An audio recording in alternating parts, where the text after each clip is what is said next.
बाबा ने राम जी को देखा रोते हुए। शंकर भगवान नाचने लगे डमरू बजाकर, बोले बोलिए सच्चिदानंद भगवान की जय। जय सच्चिदानंद जग पावन। ऐसा कह के भगवान शंकर आगे बढ़ गए। और यहां दर्शन करिए, शंकर जी के इस प्रणाम ने मेरी मां को भ्रम में डाल दिया। सती मैया सोची जो अपनी पत्नी के लिए रो रहा है वो भगवान होंगे? अच्छा आप बताओ, भगवान भी कहीं रोते हैं? अच्छा आप मानिए आप भगवान से मांगने गए कुछ, अब भगवान बैठ के रो रहे हैं, तो आप भगवान से मांगिएगा? आपको एक घटना सुनाऊं मैं, ये राम जी क्यों रो रहे हैं आप लोग जान रहे हैं? इसका कारण क्या है? भगवान गोस्वामी जी इस प्रसंग को ना कवितावली में लिखे हैं।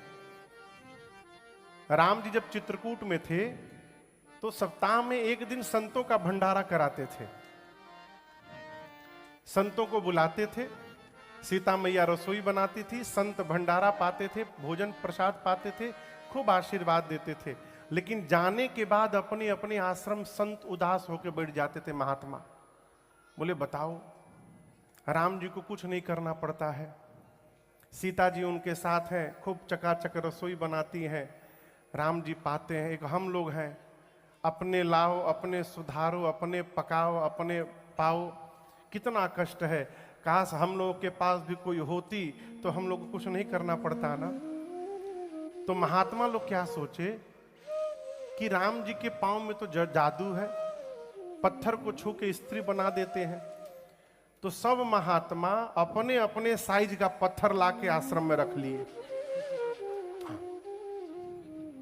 जो मोटे मोटे महात्मा थे वो मोटा पत्थर लाके रख लिए, दुबले पतले महात्मा दुबला पतला पत्थर रख दिए, गोरे महात्मा गोरा पत्थर रख दिए।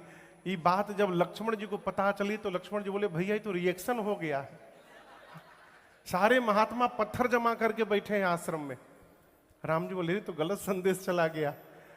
तो सीता मैया का हरण हुआ और उसके बाद भगवान वो रोना शुरू किए।